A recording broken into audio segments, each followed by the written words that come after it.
புரட்சி கழக தலைவர் விஜய் தற்பொழுது தன்னுடைய தேர்தல் சுற்றுப்பயண வாகனத்தில் மரக்கடி பகுதியை நோக்கி செல்லக்கூடிய காட்சிகளை பார்க்கின்றோம்.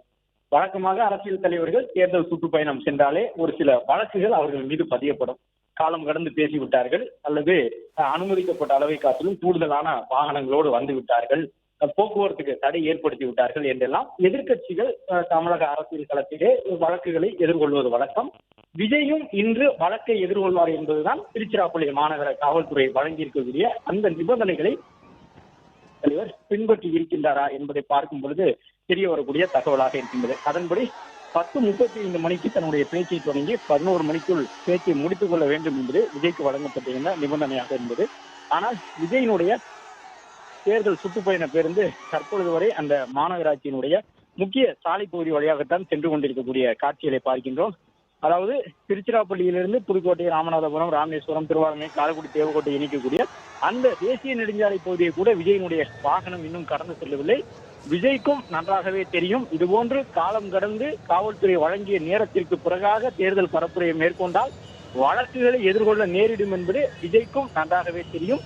இருந்தாலும் தன்னை பார்க்க வேண்டும் என்பதற்காக சுற்றி சூழ்ந்திருக்கக்கூடிய தொண்டர்களை ஒருபோதும் ஏமாற்றிவிடக் கூடாது என்பதற்காக விஜய் வழக்குகளை எதிர்கொண்டாலும் பரவாயில்லை, அனைத்து தொண்டர்களையும் அவர்களை முகம் பார்த்து விட்டுதான் அந்த இடத்தை விட்டு கடந்து செல்லுவேன் என்கின்ற நிலைப்பாட்டோடு விஜய் வருகின்றிருக்கின்றார். ஆக முதல் கட்ட பிரச்சாரத்தினுடைய தன்னுடைய தேர்தல் சுற்றுப்பயணத்தின் முதல் நாளிலேயே விஜய் ஒரு சில வழக்குகளை காவல்துறையினர் மூலமாக சந்திக்க இருப்பது உறுதியாகி இருக்கின்றது.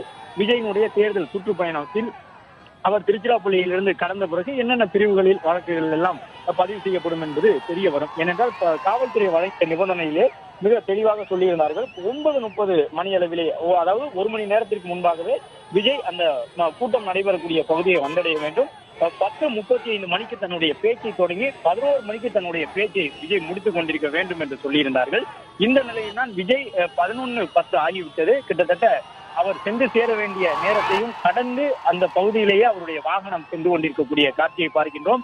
பல கட்டுப்பாடுகள் விஜய்க்கு விதிக்கப்பட்டிருந்தன. குறிப்பாக அவருடைய வாகனத்தை முன்னும் பின்னுமாக தொடரக்கூடிய வாகனங்களின் எண்ணிக்கை வெறும் 5 வாகனங்கள் தான் இருக்க வேண்டும் என்று நிபந்தனை விதிக்கப்பட்டிருந்தது.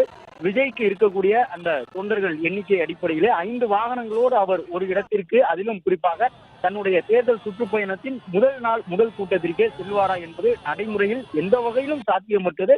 ஆனால் அதுபோன்ற நிபந்தனைகள் விஜய்க்கு விதிக்கப்பட்டிருந்தன. அதற்கு ஏற்ப தற்பொழுது கிட்டத்தட்ட 30க்கும் மேற்பட்ட கார்கள் அவருடைய வாகனத்தின் முன்பக்கம் பின்பக்கமாக மொத்தமாக அணிவகுத்து வருகின்றன. அதே போன்று ஆயிரக்கணக்கில் அந்த இருசக்கர வாகனத்திலும் தொண்டர்கள் வந்திருக்கின்றார்கள். எனவே அது ஒரு வகையில் அணிவகுப்பாக தான் பார்க்கப்படும். 5க்கும் கூடுதலான வாகனங்கள் அவருடைய வாகனத்திற்கு முன்பாகவும் பின்பாகவும் வந்து கொண்டிருக்கின்றன.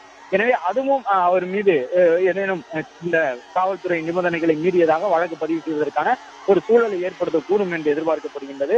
அது மட்டுமல்ல, விஜய் ரோட் ஷோ முறையில் செல்லக்கூடாது என்றார்கள். இதே பிரச்சார வாகனத்திலே ஒருவேளை விஜய் அந்த மேற்கூரை திறக்கப்பட்டு வாகனத்தில் ஏறி நின்று பயணம் செய்தால் அது ரோட் ஷோ என்ற முறையிலே வழக்கு பதிவுக்கு உள்ளாகக்கூடிய சூழ்நிலையை அவருக்கு ஏற்படுத்திவிடும். ஆனால் விஜய் மிகவும் கவனமாக, இவ்வளவு தொண்டர்கள் தன்னை முன்னும் பின்னுமாக சூழ்ந்த பின்னும் கூட வாகனத்தின் மீது ஏறி நிற்காமல் வாகனத்திற்கு உள்ளாக அமர்ந்தபடியே பயணம் செய்து கொண்டிருக்கின்றார்.